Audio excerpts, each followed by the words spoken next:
একবার রোপণে ২০ থেকে ২৫ বছর ফল পাওয়া যায়।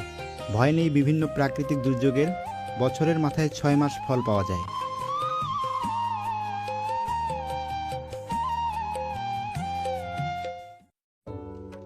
দেশে এখন বিদেশি ফলের মধ্যে ড্রাগন সম্ভবত সবচেয়ে জনপ্রিয় ফল। পাহাড় থেকে সমতল সব জমিতেই এখন ড্রাগন ফলের বাণিজ্যিক চাষ হচ্ছে। ড্রাগন ফল মূলত আমেরিকা মহাদেশের একটি জনপ্রিয় ফল। অন্যান্য ক্যাকটাস জাতীয় ফসলের মধ্যে ড্রাগন ফলের উৎপত্তি মেরু অঞ্চলে নয়, বরং এটি পর্যাপ্ত বৃষ্টিপাত সমৃদ্ধ দক্ষিণ আমেরিকার একটি ফল। বর্তমানে দেশে বাণিজ্যিকভাবে এই ফলের চাষ শুরু হয়েছে। বাংলাদেশে সর্বপ্রথম ২০০৭ সালে থাইল্যান্ড, যুক্তরাষ্ট্রের ফ্লোরিডা ও ভিয়েতনাম থেকে এই ফলের বেশ কয়েকটি জাত আনা হয়।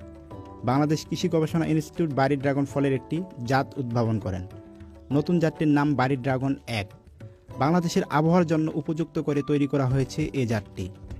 এ ফল আকারে বড়, পাকলে খোসার রং লাল হয়ে যায়, শ্বাস গাঢ় গোলাপি রঙের, লাল ও সাদা হয়ে থাকে। ফলের বীজগুলো ছোট ছোট কালো রঙের হয়ে থাকে। ড্রাগন ফল সাধারণত ৩ প্রজাতির হয়ে থাকে।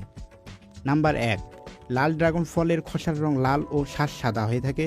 এ প্রজাতির ফলেই বেশি দেখতে পাওয়া যায়। নাম্বার ২, কোস্টারিকা ড্রাগন ফল, খোসা ও শ্বাস উভয় রঙই লাল। নাম্বার ৩, হলুদ রঙের ড্রাগন ফল। এ জাতের ড্রাগন ফলের খোসা হলুদ ও শ্বাসের রং সাদা হয়ে থাকে। বাংলাদেশের উদ্ভাবিত জাত হচ্ছে বাড়ি ড্রাগন ১ সাদা, বাড়ি ড্রাগন ২ লাল এবং বাড়ি ড্রাগন ৩। ড্রাগন ফল ২ পদ্ধতিতে চাষ করা যায়: সনাতন টায়ার পদ্ধতি এবং অত্যাধুনিক লাইন পদ্ধতি। সনাতন টায়ার পদ্ধতিতে প্রতি বিঘা জমিতে ৮০০ থেকে ৯০০ চারা রোপণ করা যায় এবং আধুনিক লাইন পদ্ধতিতে ১৮০০ থেকে ২০০০ চারা রোপণ করা যায়। সনাতন টায়ার পদ্ধতিতে ৩৩% অর্থাৎ ১ বিঘা জমিতে খরচ হবে ১.৫ লক্ষ থেকে ২ লাখ টাকা এবং আধুনিক লাইন পদ্ধতিতে ১ বিঘা জমিতে খরচ হবে ২.৫ লক্ষ টাকা থেকে ৩ লক্ষ টাকা। সনাতন পদ্ধতিতে ১ বিঘা জমিতে বছরে ৫ লক্ষ টাকার উপরে ফল বিক্রি করা যায় এবং আধুনিক লাইন পদ্ধতিতে ১ বিঘা জমি থেকে বছরে ১০ লক্ষ টাকার উপরে ফল বিক্রি করা যায়। ভালো ফলনের জন্য চারা রোপণের পর নিয়মিত জমির ঘাস, আগাছা পরিষ্কার রাখতে হয়। জমির উর্বরতা বৃদ্ধির জন্য দিতে হয় জৈব সার। রোগবালাই দমনের জন্য ছিটাতে হয় কীটনাশকও।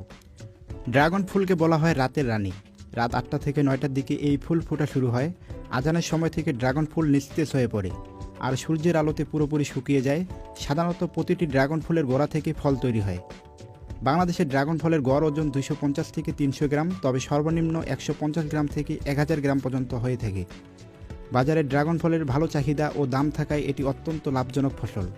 ড্রাগনের কোনো অংশই ফেলনা নয়। এ গাছের কাণ্ড থেকে যেমন নতুন চারা তৈরি করা যায়, তেমন ড্রাগন ফল সরাসরি খাওয়ার পাশাপাশি ফেলে দেওয়া খোসা রান্না করে খাওয়া যায়। ড্রাগন ফল ক্যারোটিন সমৃদ্ধ হয়, চোখ ভালো রাখে, আঁশের পরিমাণ বেশি থাকায় হজমের সহায়তা করে। এছাড়া আঁশ শরীরের চর্বি কমায়। এর ক্যালসিয়াম হাড় শক্ত করে ও দাঁত মজবুত রাখে। ড্রাগন ফলে ভিটামিন সি থাকায় শরীরের রোগ প্রতিরোধ ক্ষমতা বাড়ায় এবং ত্বক, দাঁত ও চুল ভালো রাখতে সাহায্য করে। হাঁপানি রোগ, ক্যান্সার প্রতিরোধ ও কোষ্ঠকাঠিন্য দূর করে ত্বকের সৌন্দর্য বৃদ্ধি করে। ফল যখন সম্পূর্ণ লাল রং ধারণ করে তখন সংগ্রহ করতে হয় এবং বিক্রি বা খাওয়ার উপযুক্ত হয়। ভিডিওটি ভালো লাগলে একটি লাইক দিয়ে দিবেন এবং প্রতিনিয়ত এরকম ভিডিও পেতে চাইলে আমাদের এই চ্যানেলটিকে সাবস্ক্রাইব করে পাশে থাকা বেল আইকনে ক্লিক করে আমাদের সাথে থাকবেন। সবাইকে অসংখ্য ধন্যবাদ শেষ পর্যন্ত ভিডিওটি দেখার জন্য।